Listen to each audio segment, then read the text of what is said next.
ये कहानी क्रेजियंस द्वारा लिखी गई है। इस कहानी के सारे राइट्स क्रेजियंस के पास सुरक्षित हैं।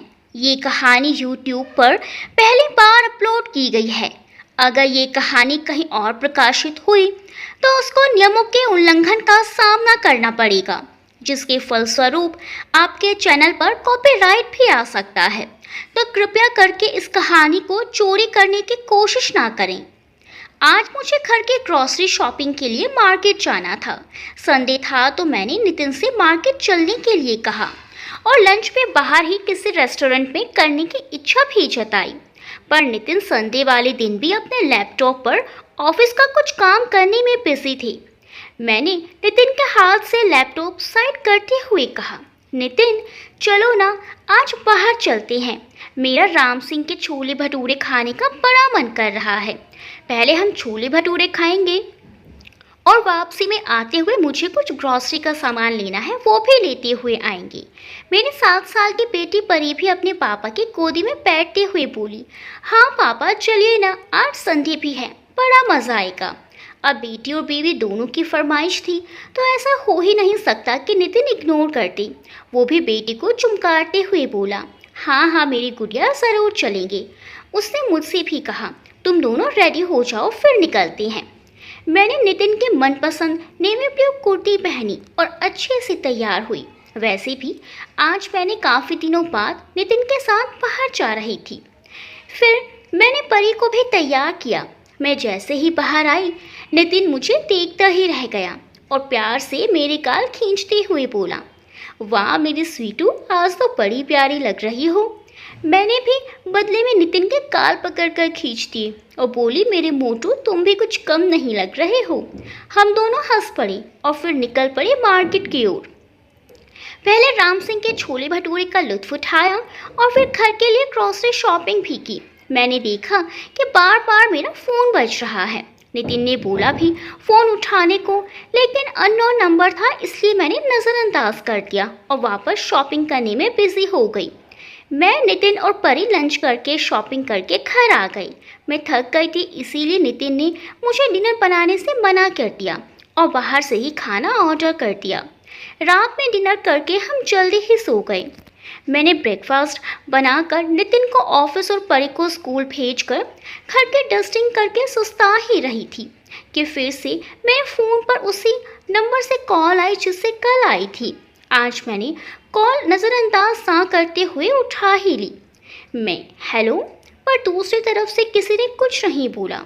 थोड़ा अजीब लगा मुझे। फिर मैं जैसे ही फ़ोन रखने वाली थी, दूसरी तरफ से जानी पहचानी सी आवाज़ आई, कैसी हो निशु? आवाज़ सुनकर जाने क्यों मेरे हाथों पैरों में अजीब सी कंपन होने लगी। दिल ज़ोरों से धड़कने लगा। होंठ हिल तो रहे थे मगर शब्द निकल नहीं पा रहे थे। मैं आवाज़ सुनते ही पहचान गई थी कि फ़ोन के दूसरी तरफ कौन है। इस आवाज़ को मैं आज तक भुला ही कहाँ पाई थी। बहुत मुश्किल से मैं ठीक हूँ बोल पाई। बहुत कुछ बोलना था, बहुत कुछ पूछना चाहती थी मगर दिल और दिमाग पर अपना नियंत्रण नहीं रख पा रही थी, इसीलिए मेरे गले से आवाज़ ही नहीं निकल पा रही थी। मैं चुप थी। फिर उधर से आवाज़ आई, पता है निशु, मैंने तुम्हारा नंबर कई साल पहले ही विशाल के फ़ोन से लिया था। बहुत बार तुम्हारा नंबर फ़ोन में डायल करता और फिर डिलीट कर देता। ऐसा लगभग मैं हर रोज़ करता था। तुमसे बात करना चाहता था, तुम्हारा हाल जानना चाहता था, अपना हाल तुम्हें बताना चाहता था। दिल और दिमाग में बहुत कुछ था कहने और सुनने को, मगर कभी हिम्मत नहीं हो पाई कि तुम्हें फ़ोन करूं। सुबह उठता था तो हिम्मत जुटाकर हर रोज़ सोचता था कि आज तुम्हें पक्का फ़ोन करूंगा, लेकिन फिर हिम्मत हार जाता था। सोचता था कि मेरे फ़ोन करने से कहीं तुम परेशान ना हो जाओ। मैं तुम्हें किसी भी तरह परेशान नहीं करना चाहता था निशु, लेकिन मैंने कल तुम्हें बाजार में देखा तो खुद को रोक ही नहीं पाया। दिल तो चाहा कि तुम्हें आवाज़ लगाकर रोक लूं, पर तुम सुन रही हो ना निशु? हाँ, भर्राई हुई आवाज़ में इतना ही बोल पाई मैं, पर मन ही मन सोच रही थी, ओह कितने अधिकार से तुम आज भी मुझे निशु बुलाते हो। तुम्हारे संबोधन में ही कितना दर्द और प्यार है। उधर सुमित मेरे कुछ बोलने के इंतज़ार में था और इधर मैं अपने ही ख्यालों में गुम थी। इतने लंबे अरसे के बाद सुमित का मुझे यूं अचानक फ़ोन करना और आज भी इतने हक से मुझे निशु बुलाना, ना जाने क्यों मुझे अच्छा लग रहा था। शायद इसीलिए मैं इस लम्हे को खामोशी के साथ दिल की गहराइयों से महसूस करना चाहती थी। कितने सालों बाद आज मैंने किसी के मुंह से अपने लिए संबोधन सुना था। आज यूँ सुमित का मुझे प्यार से निशु पुकारना मुझे सातवें आसमान पर ले गया था, जहाँ से मैं वापस आना ही नहीं चाहती थी। ख्यालों में गुम मेरी तंद्रा सुमित की आवाज़ से भंग हुई। सुमित, चुप क्यों हो? कुछ तो बोलो निशु। क्या मेरा फ़ोन करना तुम्हें अच्छा नहीं लगा? सच कहता हूँ निशु, अगर ऐसा है तो फिर आज के बाद कभी फ़ोन नहीं करूँगा। तुम्हें परेशान नहीं करना चाहता मैं ऐसा नहीं है। मुझे बिल्कुल भी अंदाज़ा नहीं था कि आपका फ़ोन होगा। आज बहुत दिनों बाद आपकी आवाज़ सुनी ना, इसीलिए मैंने खुद को संयत करते हुए बोला। सुमित, निशु, तुम यही सोच रही होंगी ना कि इतने लंबे समय बाद अचानक मैंने तुम्हें क्यों फ़ोन किया। मैंने क्यों फ़ोन किया इसका जवाब तो मेरे पास भी नहीं है। शायद अगर मैं तुम्हें कल ना देखता तो तुमसे बात करने के तड़प के सागर को कभी हिम्मत की कश्ती ना मिल पाती। बस तुम्हें देखा तो मुझसे रहा नहीं गया। साथ में तुम्हारी बेटी थी ना, बहुत प्यारी है, बिल्कुल तुम्हारी ही प्रतिरूप है। क्या नाम है उसका? परी। मैंने सुमित के सवाल का जवाब दिया। सुमित। परिणाम सुनकर सुमित की आवाज़ भर्रा गई। मुंह में आए शब्द उसके गले में ही अटक कर रह गए और आंखें नम हो गई। बोलना तो बहुत कुछ चाहता था, लेकिन जज्बात आवाज़ पर हावी पड़ रहे थे, इसीलिए कुछ बोल नहीं पाया। बड़ी मुश्किल से धीमी आवाज़ में कहा, काफ़ी प्यारा नाम है।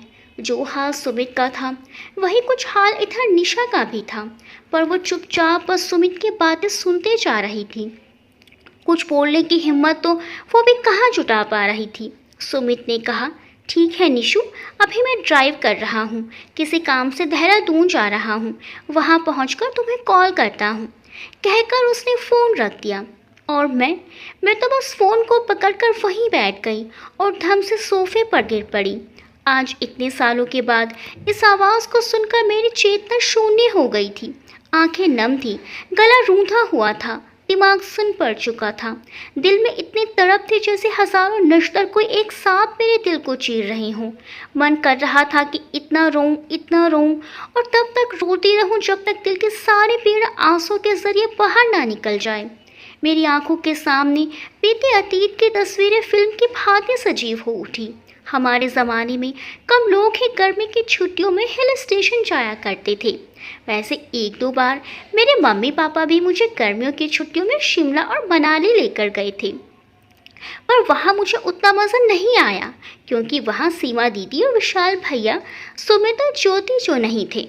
मैं अपने माँ बाप की इकलौती लाडली बेटी थी। मुझे हमेशा से एक छोटा भाई या बहन चाहिए था। जब छोटी थी तब कभी तकिए को अपना छोटा भाई बनाकर खेलती या फिर कभी अपनी गुड़िया को छोटी बहन बनाकर खेलती। यहाँ तक कि मैं अपने पड़ोसियों के बच्चे को खिलाने के लिए अपने घर ले आती थी और तब तक उनके साथ खेलती रहती जब तक उनके मम्मी पापा अपने बच्चों को हमारे घर से वापस ले जाने नहीं आ जाते। छोटा भाई या बहन तो मिला नहीं, लेकिन बड़े भाई के रूप में विशाल भैया और बड़ी बहन के रूप में सीमा दीदी भगवान जी ने मुझे ज़रूर दी। इसीलिए मेरा हिल स्टेशन कहो या फॉरेन ट्रिप, वो तो बस नानी का ही घर हुआ करता था। किसी भी हिल स्टेशन से ज़्यादा मुझे बचपन से ही उसे एक महीने का बेसब्री से इंतज़ार होता था। जब हम नानी के घर जाते थे, वहाँ मामा के लड़के विशाल भैया, सीमा दीदी और उनके ही पड़ोस के ज्योति और सुमित सबके साथ खूब मस्तियाँ हुआ करती थी। नानी के पड़ोस में अजय मामा जी का घर था, जो हमारी बिरादरी के नहीं थे, मगर उनसे मामा जी का सगे भाइयों से ज़्यादा प्यार था। सुमित उनका बेटा था, जो विशाल भैया का हम उम्र था, और ज्योति उनकी बेटी लगभग मेरी ही उम्र की होगी। जब मैं नानी के यहाँ जाती, हम पांचों बच्चे मिलकर वो धमा चौकड़ी मचाते कि पूछो ही मत। ना हमें गर्मी की चिंता होती थी, ना आजकल के बच्चों की तरह धूप में टैनिंग हो जाने की टेंशन। हमारे लिए धूप क्या और गर्मी क्या, हम पांचों को तो जो करना होता था वो हम करके ही दम लेते थे। सुबह उठते ही हमारी मस्ती की पाठशाला शुरू हो जाती थी। हमारा नहाना, खाना, पीना, सोना, उठना, बैठना, हंसना, गाना, रोटना, मनाना सब साथ में होता था। कभी खेतों में जाकर मिट्टी इकट्ठा करके लाते और मिट्टी से कभी घर तो कभी बर्तन बनाकर खेलते। और किसी दिन तालाब किनारे जाकर तालाब के ठंडे ठंडे पानी में नहाने और मछली पकड़ने का प्रोग्राम होता था। मछली पकड़ने की तो ऐसी होड़ लगती थी कि पूछो मत। हमें देखकर ऐसा लगता था तालाब से मछली पकड़ने के खेल को तो इंटरनेशनल लेवल पर ओलंपिक्स में शामिल कर देना चाहिए। जिसके हाथ सबसे बड़ी मछली लगती वह इस खेल का विजेता होता था, जिसमें बाजी विशाल भैया या सुमित ही मारते थे, क्योंकि हमेशा उन दोनों के हाथ में बड़ी मछली लगती थी। ना जाने कौन सा स्पेशल चारा डालते थे रिश्वत के नाम पर वो मछलियों को। लेकिन हाँ, जब जंगल में जाकर पेड़ पर चढ़कर फल तोड़ने की बारी आती तो उस पर मैं सबसे आगे रहती थी, क्योंकि विशाल भैया ने मुझे पेड़ पर चढ़कर फल तोड़ने और जंगल के रखवाले के द्वारा देखे जाने पर भागने की फुल ऑन ट्रेनिंग जो दे दी थी। कभी हम जंगल में पकड़म पकड़ाई खेलते तो कभी पेड़ों और झाड़ियों में छुपकर छुपम छुपाई खेलते। दोपहर में भी हम पाँचों को सुकून कहाँ था। दोपहर में गांव में जब सब लोग सो जाते और सन्नाटा छा जाता, तब हमारी अलग लेवल की शरारतें शुरू होती थी। कभी दबे पांव किसी के घर जाकर खूंटे से बंधी उनकी गाय भैंस खोल देते, तो कभी गांव की बंद पड़ी पाठशाला में जाकर धमा चौकड़ी मचाते। हमारी छतें भी आपस में ऐसे जुड़ी थी कि रात को हम बच्चे इधर से उधर करते रहते थे। खाना भी एक साथ ही खाते और रात को अंताक्षरी खेलते खेलते और चुटकुले सुनाते और गप्पे लड़ाते कब आधी रात बिता देते पता ही नहीं चलता था, जब तक मामा जी की भारी भरकम आवाज़ में हमें धमकी ना मिल जाए। हमें नींद ही कहाँ आती थी।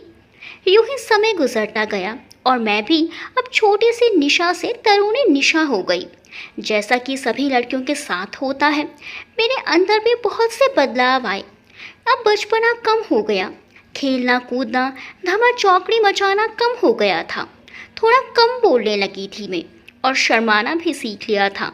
बार बार अलग अलग कपड़े ट्राई करके देखना, खुद को शीशे के सामने संवारना और घंटों खुद को निहारना, खुद से ही बातें करना अच्छा लगता था। लेकिन अब भी नानी के वहाँ जाना और जाने के लिए व्याकुल रहना जारी था। मेरी 10वीं की परीक्षा खत्म होते ही नानी के घर जाने का प्रोग्राम फिक्स हुआ और हम जा पहुँचे नानी के घर। विशाल भैया, सीमा दीदी, ज्योति और सुमित सबसे मिलकर बहुत अच्छा लगा। मैं बहुत खुश थी, पर ना जाने क्यों इस बार कुछ अलग सा एहसास था। थोड़ी झिझक सी हो रही थी। पहले वाला बचपना, अलहड़ता, नादानी और शरारतें कहीं खो सी गई थी। शायद ये उम्र का बदलाव था। हमने खूब मस्ती की, लेकिन इस बार मैंने महसूस किया कि सुमित की नज़रों में कुछ अलग सा ही भाव था मेरे लिए। ये सच में था या बस मुझे ही महसूस हो रहा था, मैं नहीं जानती थी। लेकिन मैंने सुमित की नज़रों में अपने लिए कुछ तो स्पेशल महसूस किया। जब भी वो मेरे सामने पड़ता कुछ असहज सा हो जाता था। उसकी आंखों में बहुत कुछ ऐसा होता जो मुझे भी असहज कर जाता था। जब कभी हम दोनों की नज़रें आपस में टकराती, हम दोनों ही शर्मा कर नज़रें झुका लेते, मगर मैं समझ नहीं सकी कि वो क्या था। उसकी आंखें कुछ बोलकर भी चुप रहती थी और मेरी आंखें भी। सुमित का मुझे यूँ देखना मुझे अच्छा लग रहा था। मुझे आज भी याद है, वापस आते वक्त वो मम्मी और मुझे विशाल भैया के साथ बस स्टॉप तक छोड़ने आया था। और जब वो बस में हमें बैठा कर नीचे उतर रहा था, उसकी घड़ी में मेरे दुपट्टे के फंसने के बाद जो आज तक मेरे दिल में तरोताज़ा है। कुछ दिनों की मौज मस्ती के बाद हम वापस आ गए थे। मैं नानी के घर से वापस तो आ गई, पर मेरा एक छोटा सा हिस्सा मैं शायद वहीं छोड़ आई थी और बदले में सुमित की यादों का पिटारा अपने साथ ले आई थी। नानी के घर से आने के बाद मेरा मन ही नहीं लगता था। घर में मम्मी पापा घंटों इस बात पर चर्चा करती कि मुझे आगे कौन सा कोर्स कराएं और कहाँ से कराएं, लेकिन मेरा तो ध्यान ही कहीं और होता था। पहले तो इस तरह सजने संवरने का भी मन नहीं करता। लगता था जैसे सुमित का मेरी आंखों के सामने ना होने से मेरा सजना संवरना बेमायना है। मैं चुपचाप से घंटों अपने कमरे में अकेले बेड पर पड़ी गुजार देती। मम्मी बार बार मुझसे मेरी उदासी का कारण पूछती, लेकिन मैं हर बार कोई न कोई नया बहाना बनाकर उनको टाल देती। जब कभी शाम को मम्मी के साथ बाहर निकलती या पार्क जाती तो मुझे हर लड़के में सुमित की छवि नजर आती। ना कुछ कहा, ना कुछ सुना, पर ना जाने सुमित की आंखों में ऐसा क्या था जो मुझे हर रोज उसकी ओर खींचता था। मैं हर दिन खुद को खुद से दूर और सुमित के करीब पाती। धीरे धीरे वक्त बीत गया और मेरा 12वीं का रिजल्ट भी आ गया, जिसमें मैंने स्कूल में दूसरा स्थान प्राप्त किया। मम्मी पापा की तो खुशी का ठिकाना ही नहीं था, पर मेरी तो खुशी भी सुमित के बिना अधूरी लग रही थी। 12वीं के रिजल्ट्स आने के बाद मैंने कॉलेज में दाखिला ले लिया। कॉलेज की ज़िंदगी भी अलग ही होती है। नई जगह, नया माहौल, नए लोग। कॉलेज में मेरी कुछ नई सहेलियां भी बनी और अब धीरे धीरे मैंने खुद को इस नए माहौल में ढालना शुरू कर दिया। फिर पढ़ाई का कुछ ऐसा दबाव था कि अगले 2-3 साल में नानी के घर जा ही ना सकी। लेकिन सुमित की यादों से मैं अभी भी पूरी तरह आज़ाद कहाँ हुई थी। विशाल भैया और सुमित कभी कभी आते थे मिलने। जिस दिन मुझे पता लगता कि आज सुमित विशाल भैया के साथ घर आ रहा है, वो दिन तो मेरे लिए किसी त्योहार से कम नहीं होता था। सुमित के आने की खबर से मेरी तो दिवाली ही मन जाती थी। उसके आने का सुनकर मेरी अलमारी के सारे नए कपड़े बाहर होते थे। 10 कुर्ते ट्राई करके देखती, तब जाकर बड़ी मुश्किल से उसमें से एक सेलेक्ट करती। फिर घंटों शीशों के सामने बैठकर खुद को संवारती रहती। उसके आने से पहले मैं हजारों बार खुद को आईने में निहारती रहती, मगर जब सुमित घर आता तो भीगी बिल्ली बनकर अपने कमरे में दुबक जाती। उसके सामने जाने की हिम्मत ही नहीं जुटा पाती थी। बस कभी खिड़की से तो कभी दरवाजे की ओर से उसे निहारती रहती। मगर वो दोनों भी MBA की पढ़ाई के लिए लखनऊ चले गए और इस तरह कुछ 3 से 4 साल हो गए हम सबको मिले। एक दिन अचानक माँ खुशी से चहकती हुई मेरे पास आई। अरे निशु, तेरे मामा जी का फ़ोन आया था। वो बता रहे थे कि सीमा की शादी पक्की हो गई है, अगले महीने की 20 तारीख को। मेरी तो खुशी का ठिकाना ही ना रहा। एक तो दीदी की शादी की खुशी, ऊपर से नानी के घर जाने का उत्साह और सबके साथ मिलकर मौज मस्ती करने का सोचकर ही मैं रोमांचित हो रही थी। और सबसे ज़्यादा इंतज़ार था सुमित का। सुमित को जी भर कर देखने का। ज़ोर शोर से माँ के साथ मिलकर जाने की तैयारियाँ हुई और हम जा पहुँचे मामा जी के घर। जाते ही मुझे सीमा दीदी और ज्योति मिली। जाते ही दोनों मुझसे लिपट गई और फिर हमारी गपशप का दौर शुरू हुआ। हम तीनों का बंदोबस्त एक अलग ही कमरे में किया हुआ था। वो कमरा छत पर एक अलग तरफ बना हुआ था। दीदी और ज्योति ने तो कमरे में जाते ही मेरे बैग पर धावा बोल दिया।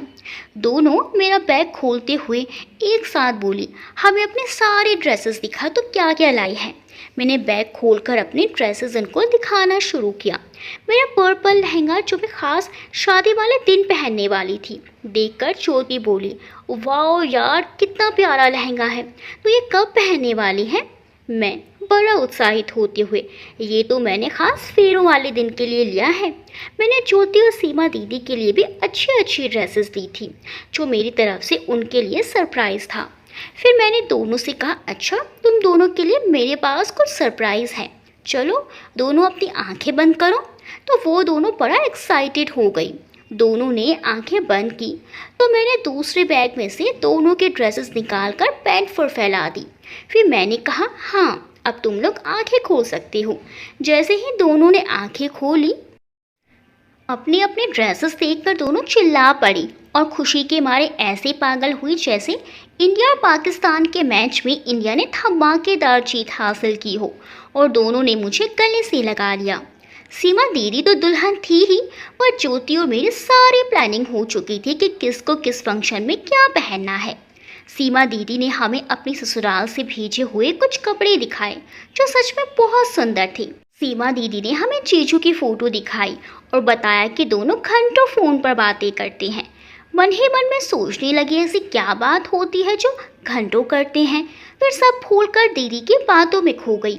विशाल भैया और सुमित ने शादी की पूरी जिम्मेदारी अपने हाथों में ले ली थी। दोनों को देखकर ही अंदाज़ा लगाया जा सकता था कि बहन की शादी है। शाम को जब दोनों को फुर्सत हुई तो वो भी आकर बैठ गए हमारे साथ और फिर पुरानी बातों का सिलसिला चल पड़ा। मैं नोटिस कर रही थी कि सुमित मुझसे पहले की तरह बेधड़क बातें नहीं कर पा रहा था। वो मुझे चुपचाप देख रहा था और जब मेरी नज़रें उससे टकरा जाती तो वो इधर उधर देखने लगता था। मुझे थोड़ा अजीब लग रहा था और अच्छा भी लग रहा था। मैं भी सबसे नज़रें बचा कर बार बार उसे देख रही थी। अगले दिन जब हम सब बैठकर शादी के लिए उपयोग होने वाले मिठाई के डब्बे बना रहे थे तब अचानक मुझे मामी ने बुलाया और अजय मामा जी सुमित के पिताजी के घर से पीतल का भगोना लाने को बोला। मगर अलका मामी, सुमित की माँ तो यही है और ज्योति भी, फिर मैं किससे मांगूंगी, मैंने कहा। मेरी बात सुनकर मामी बोली, अलका मेरे कामों में मदद कर रही है और ज्योति सीमा को मेहंदी लगा रही है। अरे सुमित तो है ना घर में, अभी अभी गया है, जल्दी जा कहीं वो वापस ना आ जाए। ठीक है मामी कहकर मैं उनके घर गई। दरवाज़ा खुला ही था, आदतन मैं सीधा घर में घुस गई। वहाँ सुमित टेबल पर खड़ा होकर ऊपर के रैक पर कुछ खोज रहा था। मैंने जाकर एकदम से कहा, मामी ने पीतल का भगोना मंगाया है। अचानक मुझे देखकर सुमित चौंक गया और उसका संतुलन बिगड़ गया। टेबल से वो मुझ पर आ गिरा और नतीजतन हम दोनों नीचे गिर गए। फिर कुछ पल को मानो सारी संवेदनाएं सुन्न पड़ गई। इस अप्रत्याशित घटना ने हम दोनों को स्तब्ध कर दिया था। सब कुछ इतनी जल्दी में हुआ कि कुछ समझ ही ना आया। मैं अपलक सुमित को देख रही थी। मुझे ऐसे देखते हुए देख छेपते हुए बोला, सॉरी सॉरी, तुम्हें कहीं लगी तो नहीं? और सुमित जल्दी से उठ गया। अगर कोई और समय होता तो शायद मैं जोर जोर से हंस पड़ती, मगर ना जाने क्यों मैं खुद में ही सिमट के रह गई और बस इतना ही बोल पाई, नहीं, वो मुझे भगोना दे दो, और उल्टे पांव लौट आई। कुछ तो था जो मैं महसूस कर रही थी, पर क्या, ये समझ नहीं आ रहा था। अपने में खोई हुई मैं वापस तो आ गई, लेकिन बार बार मुझे अपने और सुमित के गिर पड़ने वाले पल याद आ रहे थे और मुझे एक मीठी सी छुरमुरी अपने पूरे शरीर में महसूस हो रही थी। मेरा किसी काम में मन नहीं लग पा रहा था। बार बार खुद से प्रश्न करती कि बचपन से लेकर आज तक मैं और सुमित साथ खेले, साथ में बड़े हुए, लेकिन आज तक कभी ऐसा महसूस नहीं हुआ जो मैं आज महसूस कर रही थी। मेरे मन में सुमित के लिए एक अलग सा आकर्षण, एक खिंचाव सा क्यों महसूस हो रहा है? फिर कोई जवाब नहीं मिलता, मैं और परेशान हो जाती। उस ज़माने में ना तो ज़्यादा टीवी का चलन था और ना ही मोबाइल, ना ही इतना खुला माहौल कि हम अपनी जिज्ञासा किसी से बता सके या पूछ सके। यही कारण था कि किशोर होते मन की बहुत सी जिज्ञासाएं खुद ही दूर करनी पड़ती थी और नतीजा ये होता था कि हम और उलझ जाते थे। इन अनुत्तरित प्रश्नों से तंग आकर मैं छत पर बने कमरे में जाकर सो गई। सभी अपने अपने कामों में व्यस्त थे, इसीलिए शायद किसी का ध्यान मुझ पर नहीं गया। जब मेरी आंख खुली तो मैंने देखा शाम ठहरा गई है। मैं घबरा कर उठी और नीचे आंगन में झांक कर देखा। सब अपने अपने काम कर रहे थे। हलवाई मिठाइयाँ बना रहे थे। मम्मी और माँ से सब मिलकर दीदी के ससुराल के लोगों के लिए उपहारों को रंगीन कागज में पैक करके सुनहरे गोटे लगा रही थी। मामा जी के साथ पैसे का हिसाब किताब कर रहे थे। बाकी रिश्तेदारों के बच्चे थमा चौकड़ी मचा रहे थे और बीच बीच में डांट भी खा रहे थे, मगर मेरी नजरें सुमित को ढूंढ रही थी। आंगन से लगे बरामदे में मेरी नज़र गई। वहाँ सुमित, विशाल भैया और उनके 4-5 दोस्त मिलकर मंडप सजाने का सामान तैयार कर रहे थे। आज की तरह पहले सब रेडीमेड नहीं हुआ करता था। शादी किसी के घर भी हो, सारे काम सब मिलजुल कर बांट लेते थे। मैंने देखा सुमित की नजरें कुछ ढूंढ रही थी। बार बार वो इधर उधर देखता और मायूस हो जाता। मैं छत से नीचे आई। मुझे देखते ही माँ ने नाराजगी भरे लहजे में मुझे डांट लगाई। ये कोई वक्त है सोने का? शादी ब्याह का घर है, 25 काम होते हैं करने को और तुम होगी काम में हाथ बटाने के बजाय सो रही हो। वो मेरे सर में दर्द हो रहा था माँ, इसीलिए मैंने अभी बात पूरी भी नहीं की कि अलका मामी ने मेरे चेहरे को अपने हाथों में लेते हुए कहा, अरे दीदी, आप क्यों मेरी प्यारी सी गुड़िया को डांट रही हैं? थक गई होगी इसीलिए सो गई होगी। दीदी सच कहूँ, काश हम आपके बिरादरी के होते तो हम तो गुड़िया को अपने घर पर ही रख लेते बहू बनाकर। और सब लोग उनके बात पर हंसने लगे। मैं मुस्कुरा कर रह गई। मुझे उनके बात पर इतनी शर्म आई कि मैं शर्म से लाल हो गई। सुमित भी अपनी मम्मी की बात सुनकर मुझे मुस्कुराते हुए देख रहा था। उसे देखकर तो जैसे मेरी जान ही निकल गई और मैं तुरंत ही वहाँ से अंदर कमरे में आ गई। सीमा दीदी की मेहंदी बहुत सुंदर रचाई थी ज्योति ने। मैं तारीफ किए बिना रह ना सकी। मैंने अपने हाथ फैलाते हुए कहा, मुझे भी लगा दो। ज्योति बोली, हाँ हाँ लाओ, और मुझे मेहंदी लगाने लगी। और ये क्या, अचानक से लाइट चली गई। अब क्या करें, मैंने कहा। ज्योति बोली, जनरेटर चलाते ही होंगे तो परेशान ना हो। फिर हम दोनों आंगन में आकर देखने लगे कि कब लाइट आए। जब लाइट आई हम वहीं आंगन में ही बैठ गए और ज्योति मुझे मेहंदी लगाने लगी। जैसे ही मुझ पर सुमित की नज़रें पड़ी वो एकदम से खुश सा हो गया। मैंने चोर नज़रों से सुमित को देखा। वो बेचैन नहीं दिख रहा था, बल्कि उसके चेहरे पर एक मुस्कान खेल रही थी। मेरा दिल जोरों से धड़क उठा। तो क्या सुमित मुझे ढूंढ रहा था? पता नहीं क्यों, मगर मुझे अच्छा लग रहा था ये सोच के कि वो मुझे ढूंढ रहा था। बीच बीच पे हम दोनों की नज़रें एक दूसरे से टकरा जाती और हम दोनों अपनी नज़रें झुका लेते। कुछ अलग सा एहसास था जो आज से पहले कभी महसूस नहीं हुआ। अगली सुबह शादी वाले दिन खूब सवेरे से ही चहल पहल तेज हो गई थी। मामा जी और मामी दोनों डरे सहमे से तैयारियों की जांच कर रहे थे ताकि कोई कमी ना हो जाए। उनको देखकर ऐसा लग रहा था जैसे दोनों का आज इम्तिहान हो जिसमें उनको हर हाल में अव्वल आना ही है। सच ही तो है, हमारे समाज में बेटी की शादी में उसके माँ बाप को एक गलती की भी गुंजाइश नहीं होती। जो चाहे हो जाए, उनकी मजबूरी कोई नहीं समझता। इतने पर भी उनकी बेटी खुशी रहेगी इसकी कोई गारंटी भी नहीं होती। दिन भर अलग अलग रस्मों रिवाजों में पूरा दिन बड़ा ही व्यस्त सा गुजरा। दोपहर ढलने के बाद दीदी को तैयार करने के लिए पार्लर वाली दीदी आ गई। मैं, ज्योति और दीदी की सहेलियां भी तैयार होने चले गए। मैंने पर्पल कलर का लहंगा पहना जो मेरे खिलते हुए गेहुए रंग को और सुडोल कदकाठी पर बहुत फब रहा था।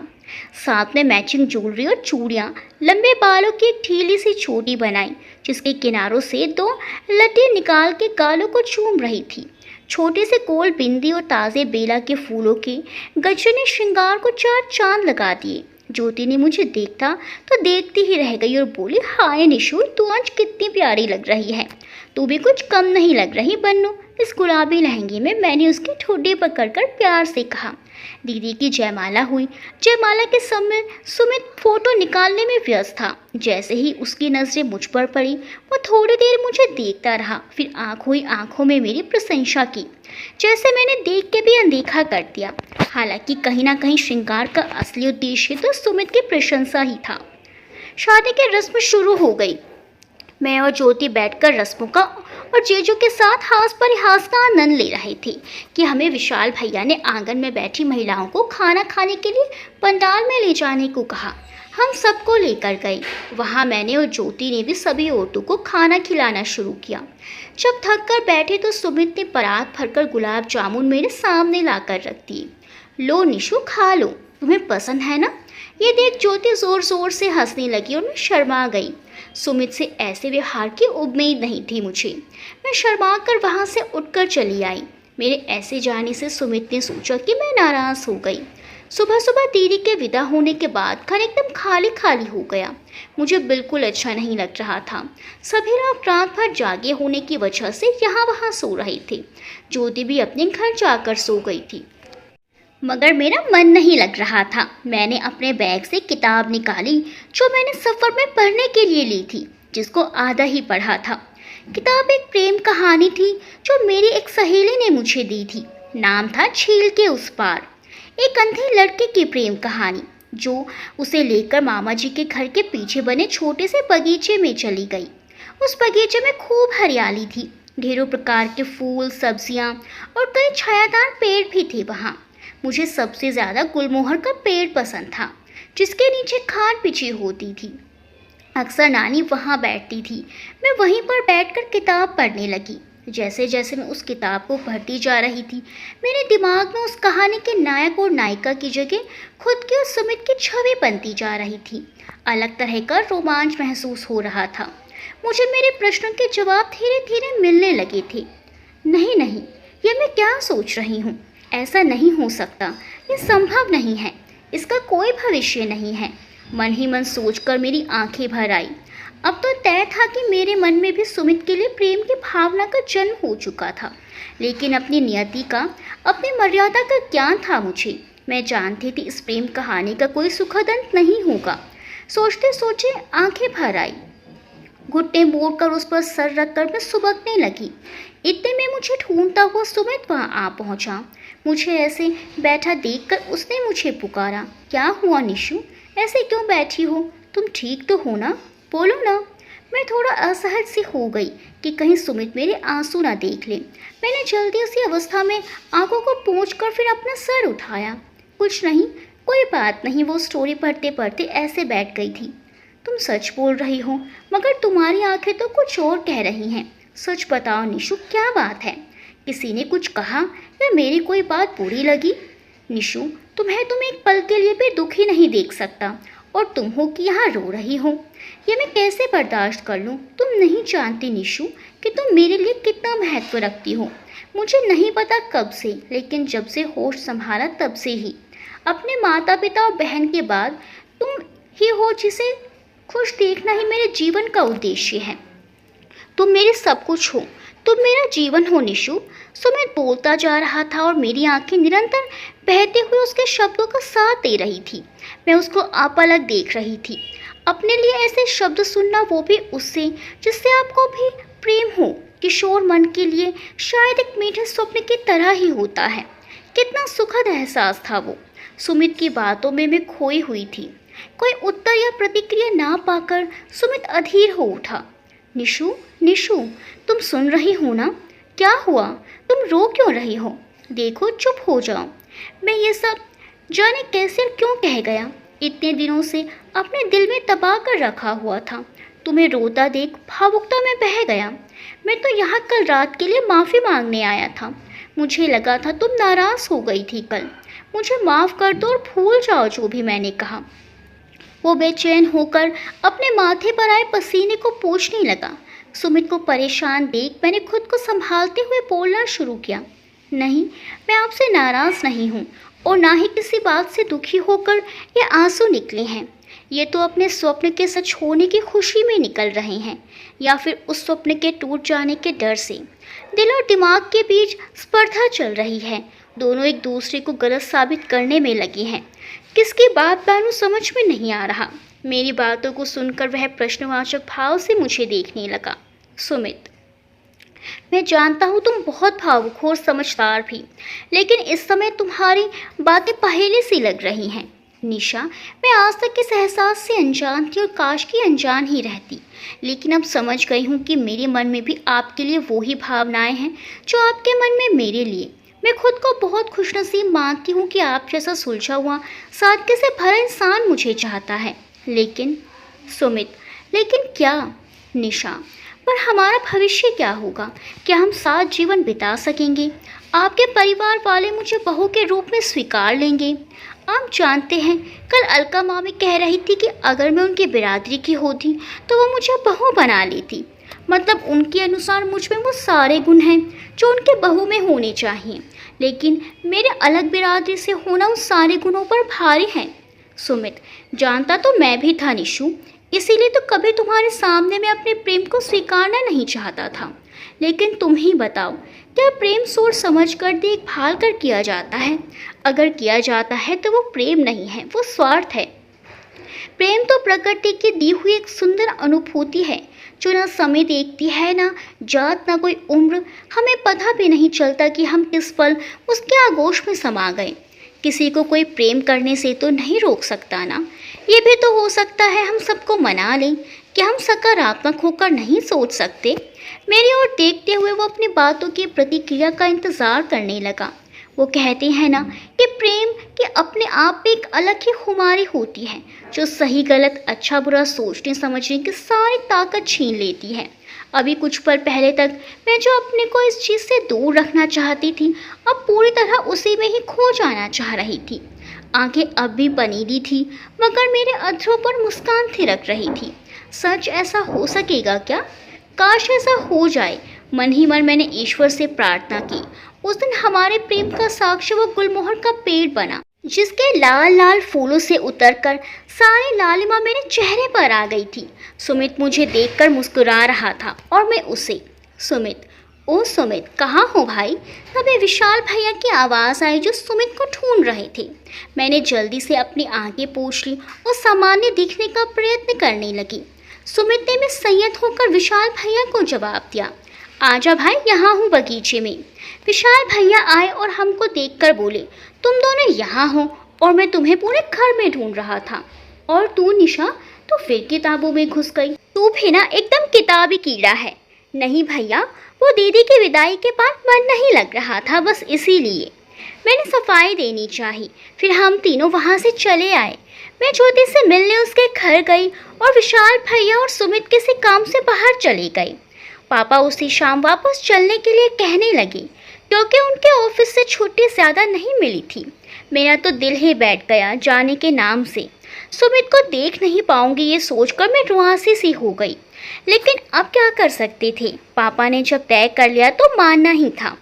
मेरा उतरा हुआ चेहरा देखकर मामा जी बोले, जीजा जी, लगता है निशु का मन नहीं है जाने का, और आज आप ही चले जाओगे तो घर और भी सूना हो जाएगा। अगर गुंजाइश हो तो आज रुक जाइए और सुबह तड़के ही निकल जाइएगा। पापा ने बात मान ली। उस समय इससे ज़्यादा खुशी की बात मेरे लिए कोई हो नहीं सकती थी। कम से कम जाने से पहले अब सुमित को मिल तो सकूंगी। सुमित को पता चला कि हम सुबह चले जाएंगे तो वो भी मायूस हो गया। हमारी किस्मत ऐसी कि हम चाह के भी एकांत में ना मिल सकी, ना कुछ बात हो सकी। चलने से पहले जब मैं अलका मामी से मिलने उनके घर गई तो वो भी मेरे पीछे पीछे आया। मामी मेरे लिए शक्करपारे लेने गई जो मुझे बहुत पसंद थी, उनके हाथों के बनाए हुए। उस समय सुमित ने मुझसे कहा, मैं हर रोज़ शाम 5 से 6 के बीच तुम्हें कॉल करूँगा, मेरा इंतज़ार करना। और उतरे हुए अपने चेहरे पर फीके से मुस्कुराहट लाता हुआ बाय कहकर चला गया। मैं उदासपन से वापस आ गई, लेकिन खुशी इस बात की थी कि कम से कम फ़ोन पर बात होगी। उस समय मोबाइल तो थे नहीं कि जब चाहा फ़ोन कर लिया। सुमित को जब मौका मिलता, कभी घर के लैंडलाइन से तो कभी पीसीओ से, वो तय समय पर फ़ोन करता। सौभाग्य से मेरे घर में नाइट लाइन थी, फिर तो यह रोज़ का क्रम बन गया। 5 से 6 के बीच में फ़ोन के आसपास मंडराती रहती, किसी का भी फ़ोन आए तोड़कर उठाती थी। हमारी रोज़ बात होने लगी। हमारे पास 10 मिनट होते थे। हम हर रोज़ अपने आने वाले कल के सपने सजाते। वो कहता था कि एक बार मैं अपने पैरों पर खड़ा हो जाऊं, फिर मैं सबको मना लूँगा। ऐसे करते करते 6 महीने बीत गए। इसी बीच सीमा दीदी मायके आई और मामी के घर में एक पूजा रखवाई। उन्होंने मन्नत की थी कि सीमा दीदी अपने ससुराल में अच्छे से रम जाएं तो वो पूजा रखवाएंगी। 2 दिन का प्रोग्राम था। मैं सुमित से मिल सकूंगी ये सोचकर मन मयूर खुशी के मारे नाचने लगा। मैं भी माँ के साथ गई। जाहिर है सुमित और विशाल भैया भी आए। सीमा दीदी और जीजू को बीच में बैठाकर हम सब उनको घेर कर बैठी थी। नवविवाहित दंपति से कभी कोई मजाक करता तो कभी कोई छेड़ता। इसी तरह दोपहर बीत गई। मैं और सुमित एक दूसरे के बिल्कुल सामने बैठे थे। हम दोनों को ना तो किसी की बातें सुनाई दे रही थी, ना ही उनका कोई प्रभाव पड़ रहा था। बस हमारी आंखों में बातचीत हो रही थी। इस भाषा का ज्ञान मेरे ख्याल से हर उस इंसान को होगा जिसने कभी ना कभी प्यार किया होगा। सीमा दीदी ने मुझे और ज्योति को एक एक सूट उपहार में दिया और बोला कि तुम दोनों कल पूजा में यही पहनना। हम दोनों ने खुश होकर अच्छा कह दिया। रात हुई। सब खाना खाने के बाद आंगन और बरामदे में बैठ गए। सब लोग बारी बारी से गाना या कविता सुना रहे थे। ऐसा करते करते आधी रात हो गई और मामी ने सबको याद दिलाया कि सुबह पूजा है और बहुत काम है, इसीलिए सभी जल्दी सो जाओ। सब सोने चले गए। मैं ज्योति को छोड़ने दरवाजे तक गई और जब लौट रही थी तो किसी ने मेरा हाथ पकड़ के खींचा। मैं चीखने ही वाली थी कि सुमित ने मेरे कान में कहा, चिल्लाना मत, मैं हूँ। देखो गलत मत समझना, मगर जब से तुम आई हो तुमसे मिलने के लिए सारे प्रयत्न कर लिए, मगर तुम हो कि एक पल को अकेले ही नहीं रहती। तब मुझे ये कदम उठाना पड़ा। सुमित की मासूमियत से भरी शिकायत को सुनकर मुझे हंसी आ गई। सुमित, अच्छा तो तुम्हें हंसी आ रही है ना? ठीक है जाओ, नहीं रोकता तुम्हें। निशा, अरे नाराज मत हो, मैं तो बस ऐसे ही, मुझे भी तो आपसे मिलने का बहुत मन था, मगर क्या करती, सुमित, अच्छा सुनो, मैं बगीचे में 6 से 7 के बीच तुम्हारा इंतज़ार करूँगा। कुछ देना है तुम्हें, ठीक है ना? अभी तुम जाओ। ऐसे हम दोनों का यहाँ खड़े रहना अच्छा नहीं है। किसी ने देख लिया तो बेकार बखेड़ा खड़ा होगा, मगर याद रखना भूलना नहीं। मैं शर्माते हुए अंदर चली गई। नींद तो मानो मेरी दुश्मन बन गई थी, आने का नाम ही नहीं ले रही थी। करवट बदल बदल के थक गई मैं। रात इतनी लंबी भी होती है आज पता चला। आगे सुबह हुई। आज सबसे पहले तैयार होकर मैं बगीचे में गई। वहाँ सुमित मेरा इंतजार कर रहा था। लगता है कल रात इनके भी नींद के साथ कुश्ती ही चल रही थी। मन ही मन सोच के हंसती हुई मैं उनके पास जाकर खड़ी हुई। सुमित ने मेरा स्वागत हमेशा की तरह अपने निश्चल मुस्कान के साथ किया। निशा, लो आ गई, अब बताओ क्या बात है? सुमित, अपनी आंखें बंद करो फिर बताता हूँ। मुझे महसूस हुआ कि सुमित मेरे पैरों के पास बैठे हैं। मैंने कहा, ये क्या कर रहे हो?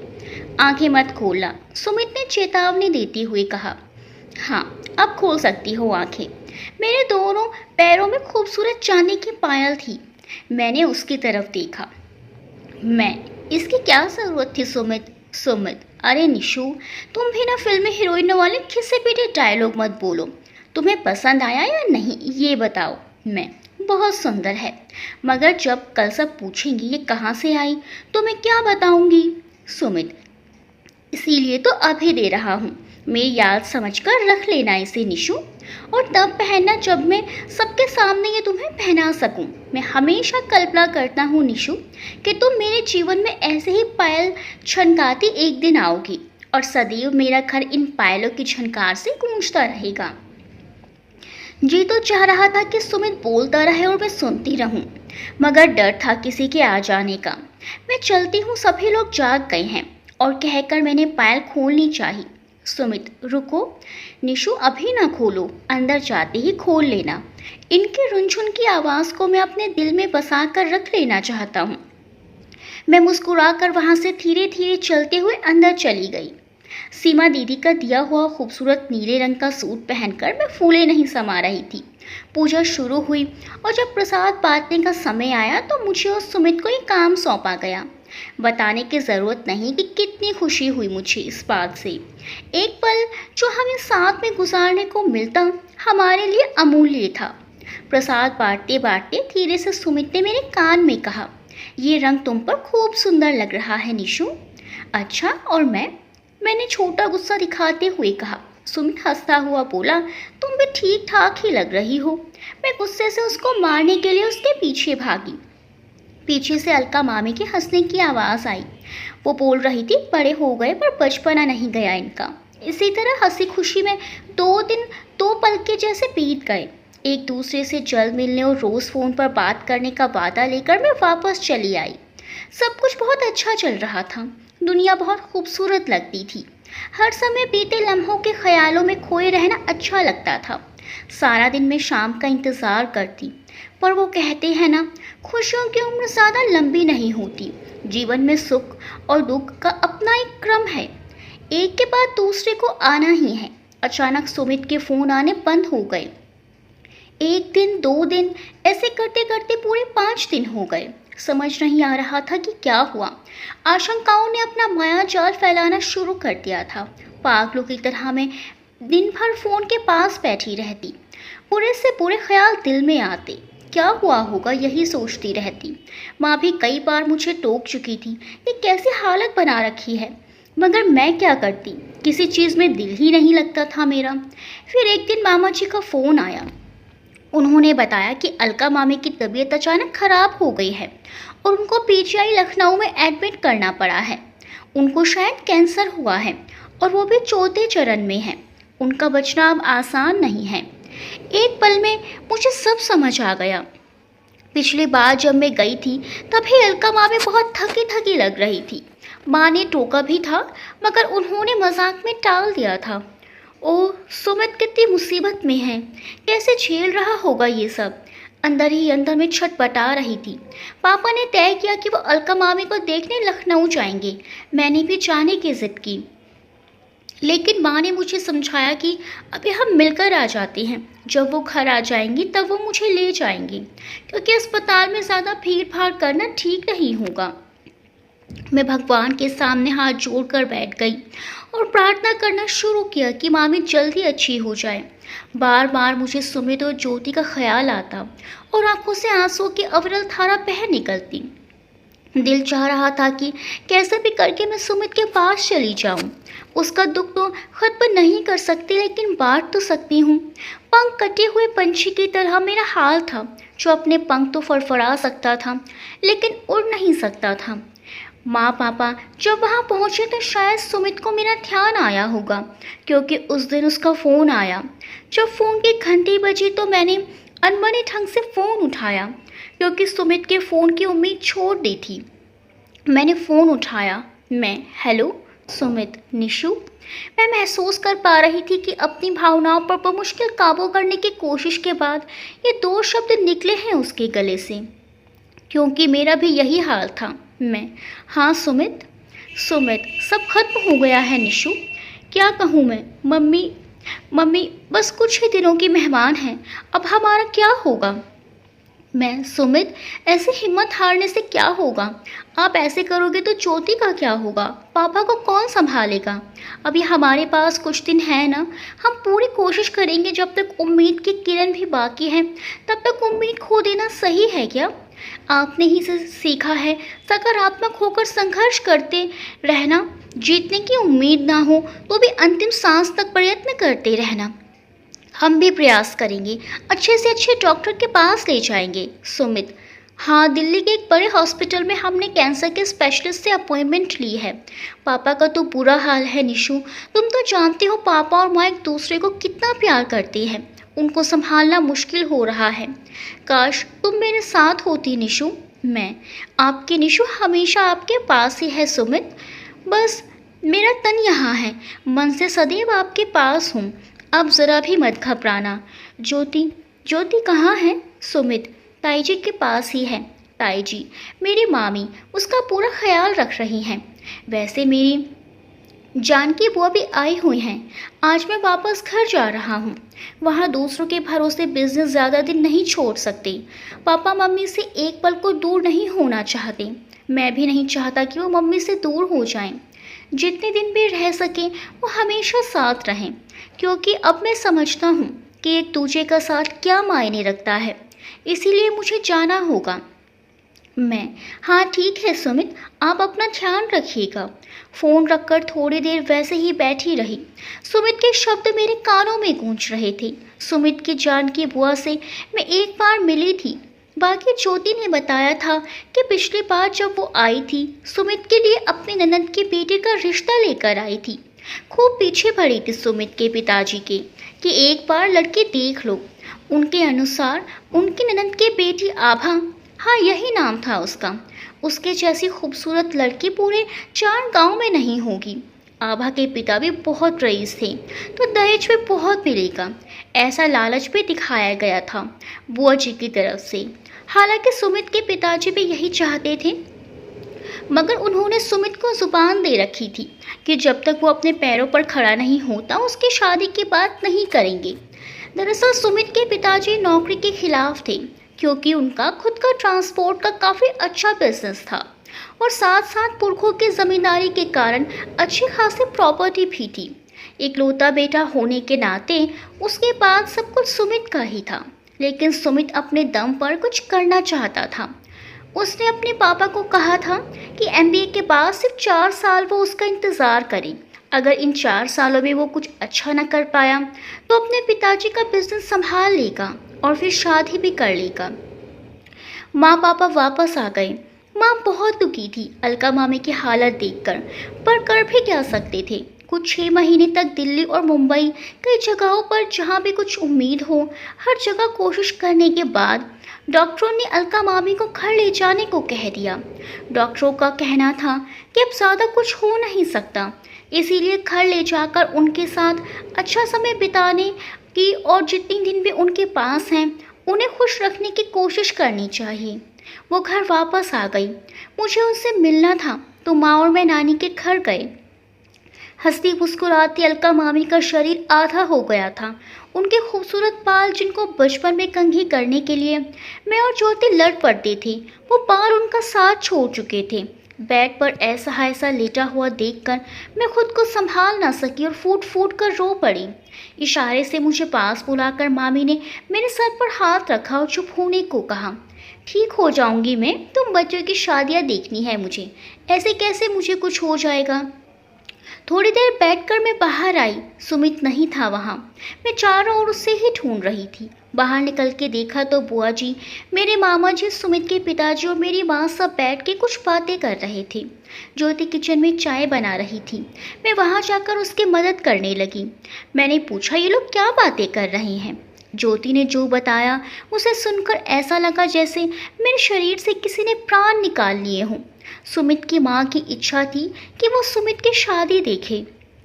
ऐसे अवसर पर बुआ जी ने अपना पुराना प्रस्ताव फिर रख दिया, जिसको सुमित के पिताजी ने इस समय में उचित समझकर मान लिया।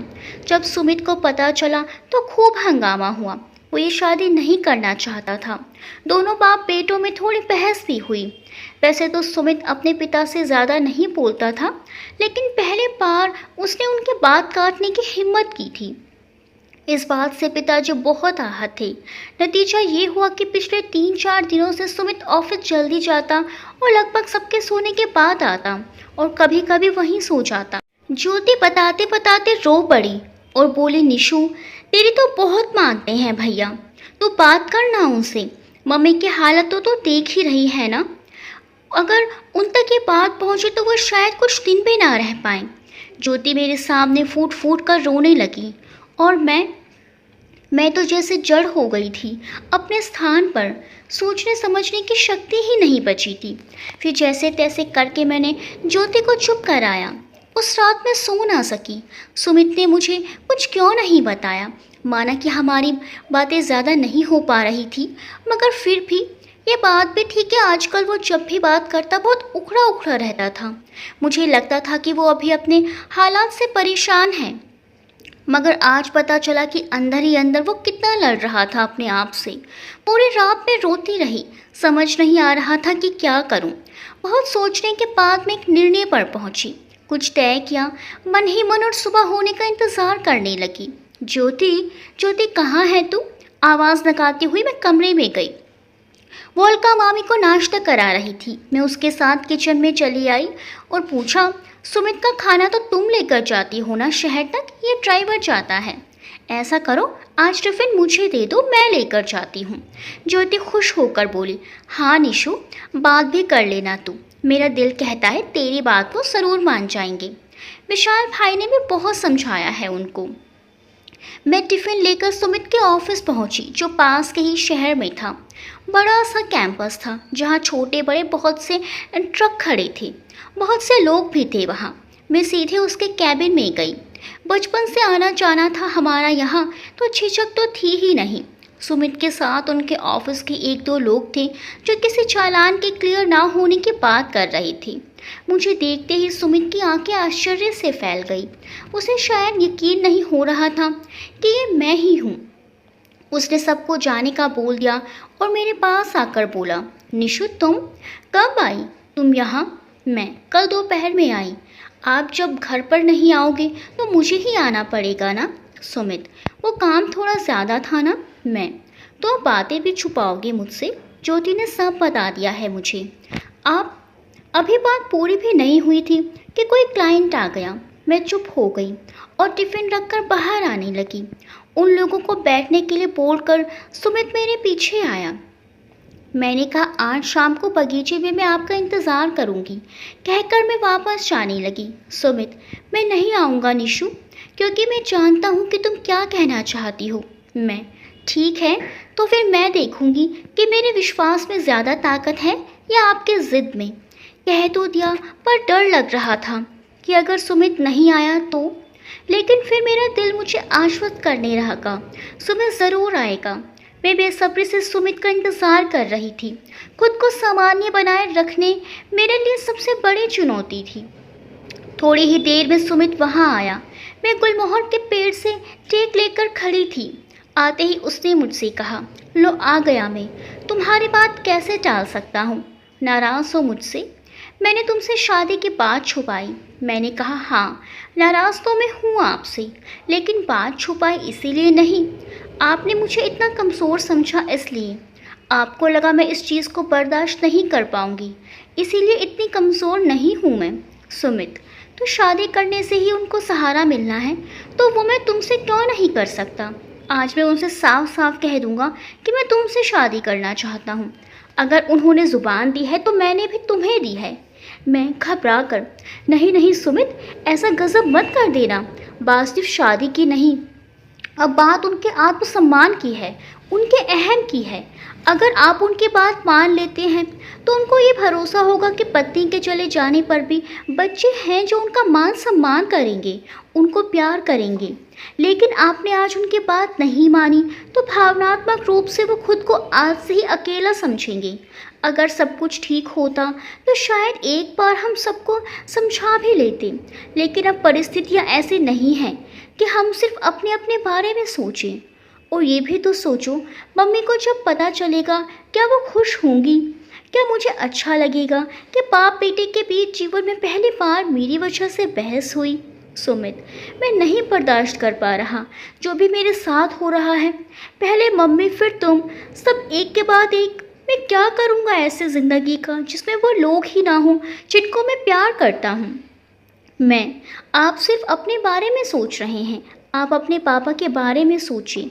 महज कुछ सालों के प्यार को खोने से आपको इतना दुख हो रहा है, और वो तो अपने जीवन का आधा हिस्सा खोने वाले हैं, और ऐसे में उनको आपके सहारे की ज़रूरत है।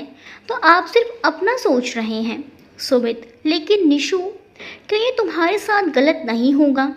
मैंने तुमसे जो वादा किया था उसका क्या? जीवन भर मैं खुद को माफ़ नहीं कर सकूंगा, और सबसे बड़ी बात, मैं तुम्हारी जगह किसी और को नहीं दे सकता। मैंने आपको हर वादे से मुक्त किया, कुछ गलत नहीं है। सोचो क्या हासिल कर लेंगे हम साथ रहने की ज़िद में? हम तो खुश हो जाएंगे, लेकिन हमारी खुशियाँ हमारे परिवार के आशीर्वाद के बिना क्या फल फूल पाएंगी? क्या मृत्यु की तरफ धीरे धीरे बढ़ती माँ को मिलने वाला सुकून और संतोष से ज़्यादा अहम है हमारी खुशी? एक पति जो अपनी पत्नी को खोने वाला है लेकिन सब्र बांध के बैठा है कि उसके बाद उसके बच्चे उसका सहारा हैं, उसे आहत करके हम खुश होंगे। मैं स्वार्थी नहीं बन सकती सुमित, मुझे माफ़ कर दीजिए। सुमित कुछ ना बोल पाया, बस बच्चों की तरह मुझसे लिपट कर रो पड़ा। मैं भी खुद को रोक ना पाई। जाने कब तक हमारे आंसू एक दूसरे के कंधे भिगोती रहे। मुझे बार बार कहीं पड़ी हुई लाइन याद आ रही थी, सच्चा प्रेम बिछो मांगता है। दिल का गुबार जब आंखों से होकर बह निकला तो हम थोड़ा संभले। मैंने सुमित के दोनों हाथों को अपने हाथ में लिया और बोली, मुझसे एक वादा करो, जिस भी लड़की के साथ आपकी शादी होगी आप उसको खुश रखोगे। उसका इन सब बातों से कोई लेना देना नहीं होगा। वो तो अपने पूरे अरमान के साथ आपके पास आएगी। हमारी किस्मत के मजाक का उस पर कोई प्रभाव नहीं पड़ना चाहिए। वादा करो मुझसे। बार बार कहने पर सुमित ने कहा, कोशिश करूँगा निशु, बस तुम्हारे लिए। मैं बोली, तो जाओ और अभी जाकर पापा को हाँ बोल कर आओ, इससे पहले कि मैं कमज़ोर पड़ जाऊँ। अभी जाओ, मैंने सुमित को कहा। अपने आंसू पोंछ कर वो उठ खड़ा हुआ। जाने को हुआ तो एक बार फिर लौटकर मुझे गले लगाया। मेरे माथे पर अपने प्रेम की आखिरी विदाई देकर सुमित वहाँ से, मेरे जीवन से हमेशा हमेशा के लिए दूर चला गया। मैं खड़ी सोचती रह गई, कैसा संयोग है। प्रेम के खूबसूरत सफ़र के शुरुआत का साक्षी भी गुलमोहर का वही पेड़ था, और आज इस बिछोह का गवाह भी। अंतर सिर्फ इतना है कि उस दिन इसके फूल भी खुश होकर अपने सारे रंगीनी मुझे दे रहे थे, और आज वो मौन खड़ा मेरे मन के अंधेरे को अपने स्याह परछाई से और बढ़ा रहा था। दोनों घुटनों पर सर रखकर मैं सिसकने लगी। तभी मुझे किसी के आने की आहट हुई। मैंने सोचा सुमित है, और चौंक कर देखा, अरे ये तो विशाल भैया थे। डर के मारे मेरे प्राण सूख गए। कहीं इन्होंने सब सुन तो नहीं लिया, इनको सब पता तो नहीं चल गया। डर और घबराहट से मैं सूखे पत्ते की तरह कांपने लगी। मेरे पास आकर विशाल भैया खड़े हुए, थोड़ी देर चुप रहे, फिर बोले, ये सब क्या है निशा? आवाज़ में तेज़ी थी मगर गुस्से से ज़्यादा बेचैनी और अधीरता थी। मैं कुछ नहीं बोल पा रही थी। पास के खाट पर बैठते हुए बोले, जानती है निशा, सबसे पहले जब मैं यहाँ आया और तुम दोनों को देखा तो एक पल को मेरा दिमाग गुस्से से फटने लगा। जी चाहा था कि तुम दोनों को साहस जुटा के मैंने कहा, भैया मुझे माफ़ कर दीजिए, मुझे ये सब नहीं करना चाहिए था। भैया आप मुझसे नाराज़ मत होइए, मैं मानती हूँ सुमित को पसंद करती हूँ। विशाल, नहीं पगली, ऐसा कुछ नहीं होगा। सच कहूँ निशा, अगर सब ठीक होता तो मैं खुद तुम दोनों को एक करने की कोशिश करता, क्योंकि सुमित से अच्छा जीवन साथी तो शायद कोई हो ही नहीं सकता तेरे लिए। बचपन का दोस्त है मेरा, अच्छी तरह जानता हूँ उसे, तो फिक्र मत कर, ये बात सिर्फ मुझ तक ही रहेगी, तेरे या मेरे सिवा किसी को पता नहीं चलेगा। मैं सच भैया, लेकिन आप मुझसे वादा करो कि आप ये बात सुमित को भी नहीं पता चलने दोगे कि आप सब जानते हो। भैया अगर मेरी वजह से आप दोनों की दोस्ती में दरार आई, मैं अपने आप को कभी माफ़ नहीं कर सकूंगी। अभी वो बहुत अकेले हो गए हैं भैया, जो आपने भी उनका साथ छोड़ा तो, और मेरी रुलाई फूट पड़ी। गुस्सा तो मुझे बहुत आया था निशा, लेकिन जब मैंने तुम्हारी बातें सुनी तो विश्वास हो गया कि तो वो ही निशु है जिसको मैं जानता हूँ। मेरी बहन बहुत समझदार है, कोई भी गलत निर्णय नहीं ले सकती, ना कुछ गलत कर सकती है। जहाँ तक सुमित की बात है, मैं उसको भी बचपन से जानता हूँ, वो कभी तुम्हें नुकसान नहीं पहुँचा सकता। मैं मानता हूँ कि किसी को पसंद करना या चाहना किसी के वश में नहीं, और इस उम्र में तो और भी नहीं। निशु, तूने बहुत सही फैसला लिया। इस फैसले से तुमने एक नहीं 3 परिवारों की मान और मर्यादा के साथ इनके बीच जो वर्षों पुराना प्यार है उसको भी बचा लिया। उनके पैरों के पास बैठकर मैंने अपना सर उनके गोद में रखकर रोने लगी। उन्होंने मेरे सर पर हाथ फेरते हुए कहा, पहले तो मुझसे एक वादा कर, आज के बाद तो दोबारा मुड़कर पीछे नहीं देखेगी। सुमित से, उसके जीवन से तुझे कोई लेना देना नहीं होगा, कभी नहीं, भविष्य में भी नहीं। तो जब तक उसके संपर्क में रहेगी वो अपनी ज़िंदगी में सामान्य नहीं हो पाएगा। 2 नाव की सवारी में अक्सर सवार डूब जाता है। क्या उसका तू भी अपने जीवन के साथ न्याय नहीं कर पाएगी? तू अपने जीवन में आगे बढ़। हाँ भैया, मैं वादा करती हूँ, जिस दिन सुमित की शादी हो जाएगी उस दिन के बाद मैं सुमित का नाम भी अपने ज़ुबान पे कभी नहीं लाऊंगी। लेकिन अभी अगर उसको ज़रा भी एहसास हुआ तो वो पता नहीं क्या करेगा, इसीलिए बस उसकी शादी तक। विशाल भैया, ठीक है निशु, मैं कितनी खुशनसीब हूँ भैया, जो आप जैसा भाई है मेरे पास।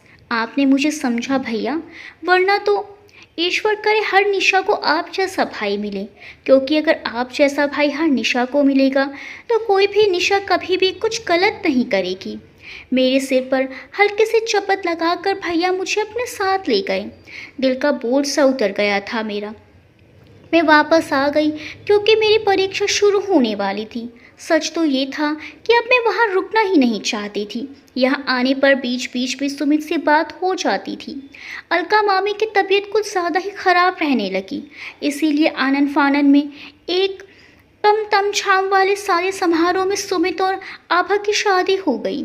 मैंने परीक्षा का बहाना बनाया और शादी में नहीं गई। कैसे जाती? सुमित को किसी और का होता हुआ शायद नहीं देख पाती। माँ गई थी बस। शादी वाले दिन सुमित ने मुझे फ़ोन किया था, वो बहुत दुखी था। मैंने भी सोचा आज आखिरी बार जी भर के बात कर लूँ, क्योंकि फिर तो मुझे विशाल भैया से किया हुआ अपना वादा निभाना था। सुमित, जा रहा हूँ निशु, एक ऐसे बंधन में बंधने जो मेरे दिल से कभी नहीं जुड़ा। अब तो तुम सब लोग खुश होना, अब तो दुनिया में कुछ अनहोनी नहीं होगी, चाहे मेरी ज़िंदगी तहस नहस हो जाए। निशा, मुझसे किया वादा याद है ना? प्रेम करना बुरा नहीं है सुमित, ना तो इस पर किसी का वश है, लेकिन अपने प्रेम को पा लेने की ज़िद में औरों की भावनाओं को ठेस पहुंचाना ठीक नहीं। हाँ, मैं खुश हूँ, एक बाप को उसका बेटा लौटा कर। एक माँ अपनी अंतिम सांस जब लेगी, पिता और पुत्र को एक साथ खुश देखेगी और संतुष्टि के साथ इस दुनिया से विदा होगी। मैं खुश हूँ कि आप अपने नए जीवन की शुरुआत कर रहे हो। सुमित, आज आखिरी बार मैं आपसे बात कर रही हूँ। अगर कभी मुझसे सच में प्यार किया हो तो आज से मुझसे कोई संबंध मत रखना, और हो सके तो मेरे हिस्से का सारा प्यार अपने जीवन साथी को देना। ज़्यादा ना बोल सकी मैं और फ़ोन काट दिया मैंने। कह तो दिया कि मैं खुश हूँ, पर क्या मैं सच में खुश थी? लेकिन नियति के आगे मेरी खुशी या दुख क्या मतलब रखता है? सुमित की शादी के कुछ 2 महीने के बाद अलका मामी हम सबको छोड़कर हमेशा के लिए चली गई। मैं इस बार भी नहीं गई। माँ पापा गए थे मगर मैं नहीं गई क्योंकि मुझे बीएड की एंट्रेंस परीक्षा के लिए जाना था। जीवन अपनी रफ्तार से चल रहा था।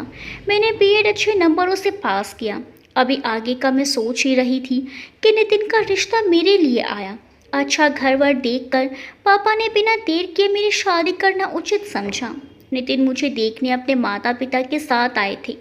जब पहली बार मैंने उनको देखा था तो मुझे अजीब सा डर लगा था क्योंकि उनका व्यक्तित्व ही ऐसा था, धीर गंभीर एकदम शांत।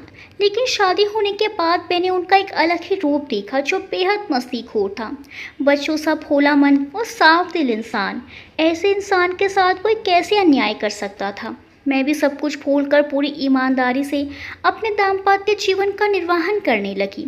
वो दिल्ली में एक मल्टीनेशनल कंपनी में अच्छी पोस्ट पर थी, इसीलिए मैं भी उनके साथ दिल्ली ही चली गई। वहाँ मुझे एक बहुत अच्छे स्कूल में टीचर की नौकरी मिल गई। ईश्वर ने मुझे फिर माँ बनने का अवसर भी दिया, बेटी के रूप में, जैसे लक्ष्मी जी मेरे आंगन में उतर आई हूँ। सब कुछ अपनी लय में चल रहा था। मैंने नानी का घर जो मुझे प्राणों से प्रिय था लगभग भुला ही दिया था। कभी कभार माँ से वहाँ की खबर मिल जाती थी। विशाल भैया की शादी हुई, बहुत मिन्नत की मुझसे आने की, लेकिन मैं नहीं गई। तभी अचानक डोरबेल की आवाज़ मुझे अतीत से वर्तमान में खींच लाई। दरवाज़ा खोला तो परी खड़ी थी। स्कूल से आते ही उसने खाने की फरमाइश की। उसको बड़े जोर की भूख लगी थी। मैं उसके लिए किचन में खाना लेने गई। ना चाहते हुए भी मुझे सुमित के फ़ोन का इंतज़ार था। अगले दिन दोपहर में सुमित का फ़ोन आया। जाने पहचाने लहजे में कैसी हो निशु से बात शुरू हुई। हम दोनों ने अपने अपने जीवन के उन अध्यायों को एक दूसरे के सामने खोला जिससे हम अनजान थे। सुमित ने कहा, मैं ये नहीं पूछूंगा निशु कि तुमने मुझसे खुद को इतना दूर क्यों रखा। इतना कि दोस्ती जैसा भी कुछ नहीं रह गया हमारे बीच। बस सुकून इस बात का है कि तुम खुश हो। विशाल से तुम्हारे बारे में सब पता चल जाता है। तुम्हारी शादी से लेकर तुम्हारी बेटी के जन्म तक की तुम्हारी सारी खुशियों में मैं शामिल होता रहा हूँ। तुम तो ये भी नहीं जानती कि तुम्हें दुल्हन बना देखने के लिए भी मैं आया था वहाँ। दिल से ढेर सारी दुआएं निकली थी तुम्हारे लिए। मैं, क्या आप आए थे? सुमित, हाँ मैं आया था। दूर से देखकर चुपचाप चला गया था। विशाल को भी पता था, उसने ही मुझे साथ चलने को कहा था। मैं, आभा कैसी है? आपकी एक बिटिया भी है ना? सुमित, हाँ निशु, ये बच्चे ही तो मेरा जीवन है अब। मैं, ऐसा क्या कहते हो, आप आभा भी तो है ना? सुमित, हाँ है। तुमने कहा था ना निशु, अपने जीवन साथी को पूरे मन से प्यार करना। लेकिन जब जीवन साथी को आपके प्यार की नहीं सिर्फ दुनिया की तमाम भौतिक सुख सुविधाओं की चाहत हो तो? जिस पिताजी का हवाला देकर तुमने मुझे खुद से दूर किया था, उसी पिताजी को खून के आंसू रुलाया है उसने। तुम्हें पता है वो लखनऊ में है। छोटे शहर में रहना पसंद नहीं था उसे, इसीलिए उसके ज़िद के आगे पिताजी ने मुझे झुकने पर मजबूर कर दिया। मुझे लखनऊ में फ्लैट खरीदना पड़ा। बचपन से ही लखनऊ में पली बड़ी होने के कारण वहाँ उसकी काफ़ी जान पहचान वाले हैं जिनके साथ वो इतनी मसरूफ़ रहती है कि उसे मेरे प्यार की ज़रूरत ही महसूस नहीं होती। मैं हमेशा तो वहाँ रह भी नहीं सकता ना। पापा पर पूरा बिजनेस छोड़कर उसके पास तो अपने बच्चों के लिए भी समय नहीं है, इसीलिए तो बोर्डिंग में डाल दिया है बेटी को। सॉरी, मुझे ये सब तुमसे नहीं कहना चाहिए था। तुम बेकार में परेशान होगी। मैं ठीक हूँ। अब स्वीकार कर लिया है मैंने अपने जीवन को, क्योंकि मेरे जीवन में निशु लौट आई है। सुमित के हंसने की आवाज़ आती है। चौंक गई ना निशु? अरे मेरी बेटी, मैंने उसका नाम भी निशा रखा है, लेकिन प्यार से उसे भी मैं निशु ही बुलाता हूँ। जान से भी अधिक प्यारी है वो मुझे। पता है, मेरे पापा भी खुशी खुशी में उसे निशु ही बुलाते हैं। कहते हैं उसके जैसी समझदार और सबका ख्याल रखने वाली बनेगी। मेरे होठों पर हंसी आ गई, मगर दिल का कोई कोना अभी भी दुखी था। सुमित की हंसी में भी बहुत गहरा दर्द था। तुम्हें खूबसूरत जिंदगी का हक रखते थे सुमित, क्यों हो रहा है तुम्हारे साथ ऐसा? मैं सोचने लग गई। सुमित, एक बात कहूँ निशु, कुछ बुरा मत सोचना। क्या एक बार मिल सकोगी मुझसे? मैं जब देहरादून से लौटूंगा, दिल्ली होते हुए ही आऊँगा। तो बोलो, कोई जल्दी नहीं है, तुम अच्छी तरह से सोच लो। अगर तुम्हारा मन हो तभी आना निशु। तुम जानती ही हो मैं तुम्हें परेशान नहीं देख सकता। ठीक है, अब रखता हूँ। जैसा भी होगा मुझे बता देना। तुम आओ या ना आओ, मैं हर हाल में अब भी तुम्हारे फैसले का वैसे ही सम्मान करूँगा जैसे तब किया था। फ़ोन कट जाने के बाद मैं बहुत ही दुविधा में पड़ गई थी। मन तो कर रहा था कि जल्दी से चली जाऊँ, मिल लूँ एक बार, मगर जैसे ही नितिन का ख्याल आता मेरी अंतरात्मा मुझे धिक्कारने लगती। सुमित की बातें सोच सोच कर रोना आ रहा था। खुद को ही दोषी मानने लगी थी कि कहीं ना कहीं इन सब का कारण मैं ही हूँ। किसी काम में मन नहीं लग रहा था। काफ़ी देर तक खुद से लड़ने के बाद मैं अपने घर के बाकी के कामों में व्यस्त हो गई। शाम को दरवाजे की घंटी बजी। अरे, आज नितिन बहुत जल्दी आ गए। मैंने मन ही मन बोलते हुए दरवाज़ा खोला। सामने नितिन मुस्कुराते हुए खड़े थे। आज आप जल्दी आ गए, मैंने बोला। लो जी, अब अपने घर में मैं जल्दी भी नहीं आ सकता। बस आज मूड कर गया कि अपनी पत्नी को उसके पसंद के हीरो की पिक्चर दिखाई जाए। चलो अब जल्दी जल्दी तुम दोनों तैयार हो जाओ। पहले हम फिल्म देखेंगे और फिर खाना भी खाएंगे।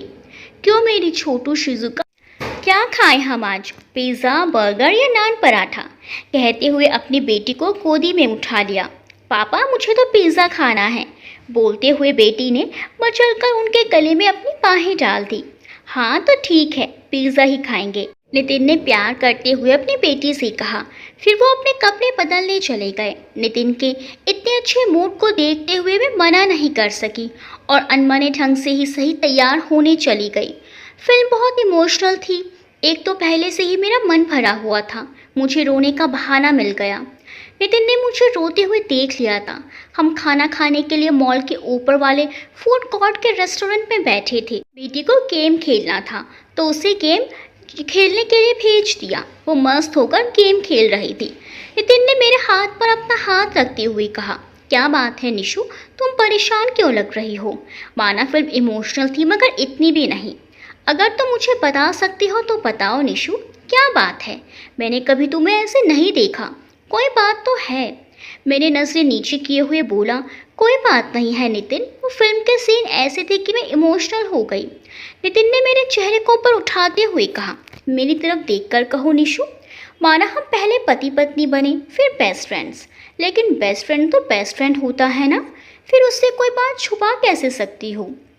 तुम्हें पता है निशा, हमारे समाज में पति पत्नी या किसी और रिश्ते में आधे से ज़्यादा प्रॉब्लम्स क्यों होती हैं?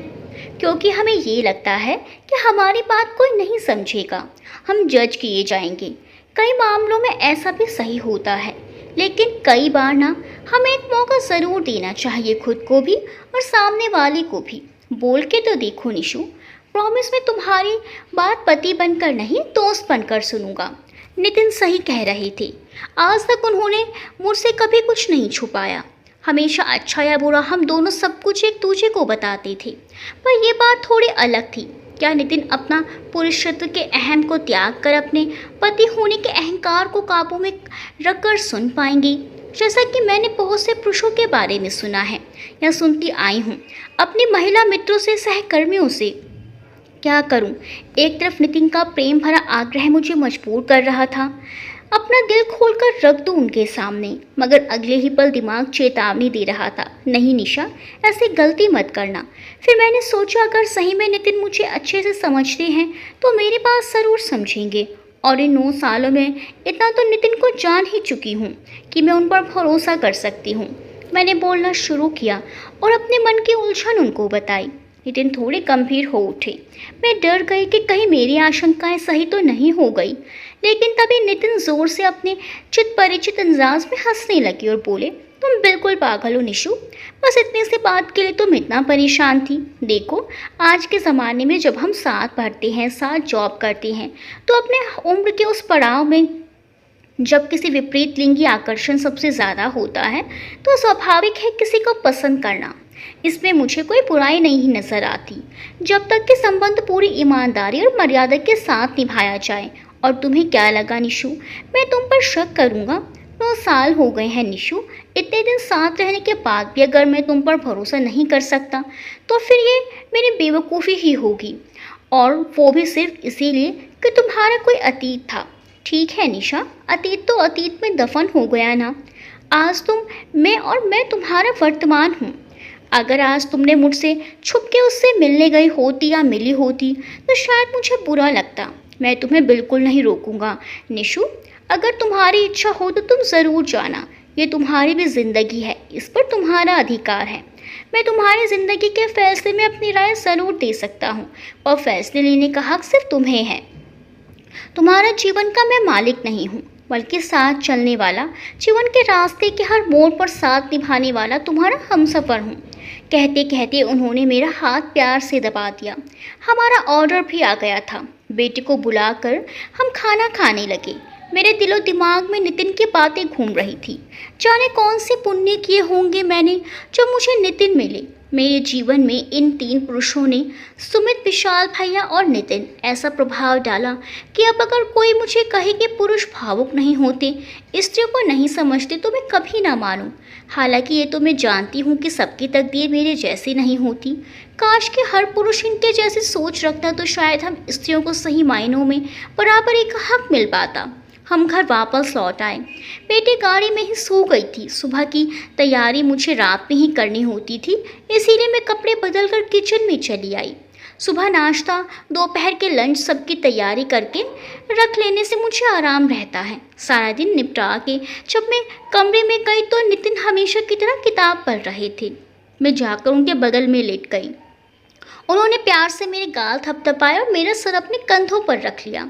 दिन भर की मानसिक द्वंद्व का इतना सुकून भरा अंत मैंने सोचा न था। मैंने तय कर लिया था कि मुझे क्या करना है। सोचते सोचते मैं सो गई।